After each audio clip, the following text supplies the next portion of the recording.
actually gave commands with fifes and drums. A fife was high-pitched enough that you could hear it over the sound of battle. The drum was low-pitched enough that you actually heard it under the muskets and the cannons going off. So many times that's how orders were passed along.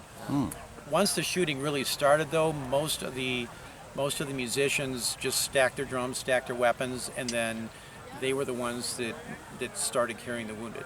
Really? And then in the beginning of the war, each regiment also had a band. Had brass instruments and a band. And that was more for morale purposes. By 1862, they needed guys with rifles more than they did with trumpets, and so they disbanded all the bands, but they did keep the fifers and drummers. There were different, each tune signified something else. The song that they just played was for reveille, so you hear that and you know, okay, it's time to get up. Now the actual sequence, it actually goes on for 10 minutes. They just played the first tune. There's several that they would play back to back to back to back. And by the end of reveille, you were supposed to be on your feet and ready for morning roll call. Individual commanders, some might say you need to be in full uniform with your accoutrements and your musket and standing in line. Others simply said, as long as you're standing on your own 2 feet at the end of your tent, that's fine. And then the first sergeant would take roll. Roll call was taken several times a day to make sure everybody was there. If you had a battle, you knew who was missing. Okay, maybe somebody saw you get shot. Maybe in the confusion you just disappeared. Nobody knew where you went. Were you dead? Were you in the hospital? Did you look left and right and just run over the hill and not stop running until you got home? Nobody knew what happened to you. There were no dog tags. Some men would write their name and their hometown on a scrap of paper. Some would have either a metal disc or a piece of leather or something that had their name on it, because nobody wanted to die and be forgotten. You go into any Civil War era cemetery today and a significant number of the burials are all marked unknown. Because they simply, some men, especially if it's, the battle is over, the armies move on. Like after Gettysburg, for example, both armies got out of there. And so you had a town with 2,000 residents are now taking care of 35,000 dead and wounded that are laying there in the hot summer sun, stinking, along with all the dead horses and everything else. And so it might be several days before you actually got buried. And the easiest way was just to dig a big trench and just lay everybody down, just stack them up in there, and just bury everybody in. Over time, they started disinterring them. If they were identifiable, then they got buried with a identified marker on it. But after any given battle like that, more than half were probably unidentified. So a lot of men would carry some sort of identification, but it wasn't standardized in any way. But like in Gettysburg, I've heard like Devil's Den and stuff, and some of the bodies just fell between the rocks and took a while to be found, weren't they? A lot of them did, or sometimes it was, if you had one man lying here, it was easier to just dig a hole right here and roll them into it and then move on to the next one. And so farmers did fine in the battlefields would occasionally plow up people. It's in World War I, the same thing. Yeah, there was, this was probably in the 90s, there was a farmer outside of Antietam that found a body, and then they found several more. There were 5 or 6 people maybe that they found there. From their buttons, they were able to identify that they were part of the Irish Brigade, which meant that they were most likely Catholic. And so they actually reinterred them. They held a funeral mass for them on the battlefield and reinterred them in the National Cemetery there. The cemetery itself hadn't had a new burial in a while because they were full. In a lot of these cemeteries, they'd start out as Civil War cemeteries, but there's still open space.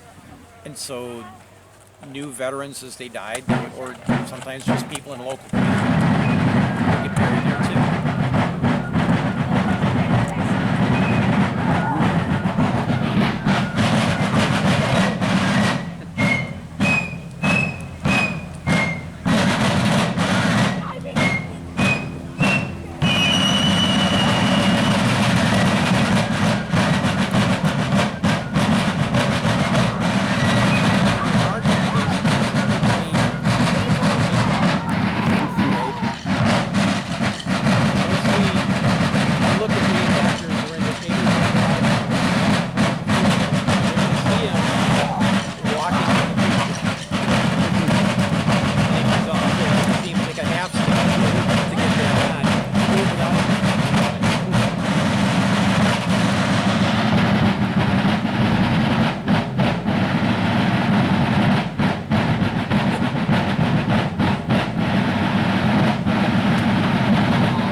didn't really start restoring it until the early 60s. It was. People hoped to do what the site was, but they didn't really want it. And then the archaeologists started coming in the early 60s. I was born in 1963, and there was a picture of me from about 1966, maybe. I was, 3 years old, and the Palisade was up, and they had maybe 1 or 2 buildings. And so they were probably doing archaeology work there. They'd excavate an area, and whatever they'd find once they got done, they'd try to recreate the building that was there. Yeah, that's what they're If doing. if there was a building there, they'd try to recreate it. And so, if you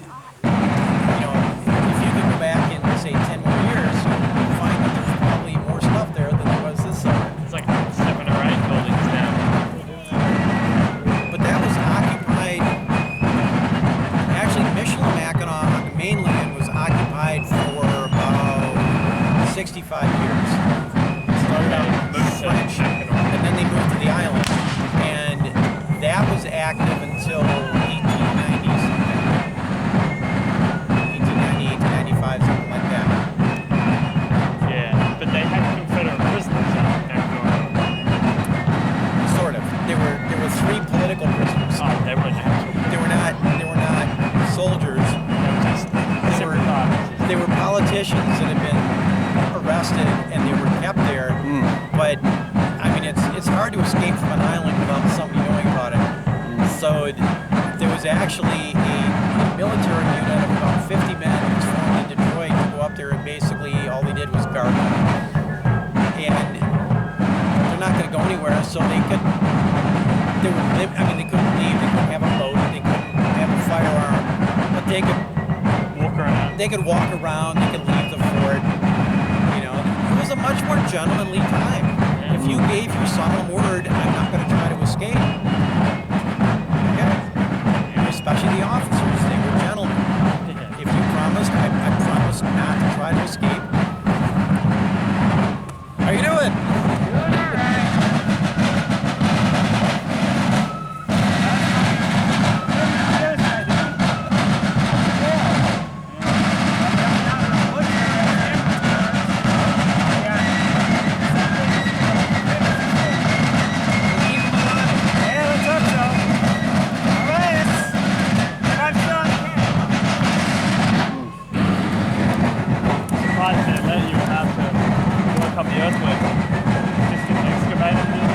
Jackson actually came in and dug them. And if you were watching earlier, you couldn't see any heads, but you see these piles of dirt flying through the air. So the men would get behind them and dig them deeper.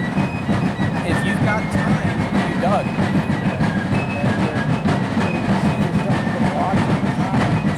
A canteen half was a very handy thing to dig with. Okay, when the canteen started to leak, okay, you threw it in the fire, you melted the solder, and you see some of them actually have a canteen half tied to the outside of the canteen. And so they use that to dig with.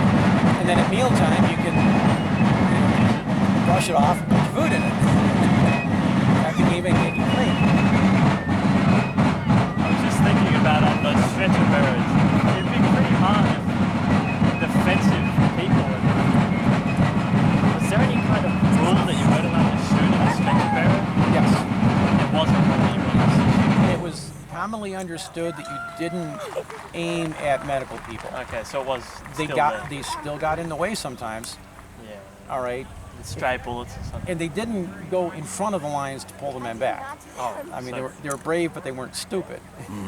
If there was a volley and a bunch of men went down, and then the line advanced, then you'd go. They'd be at the rear. Yes. In fact, at night, many times, the two armies might be sitting there in the dark, preparing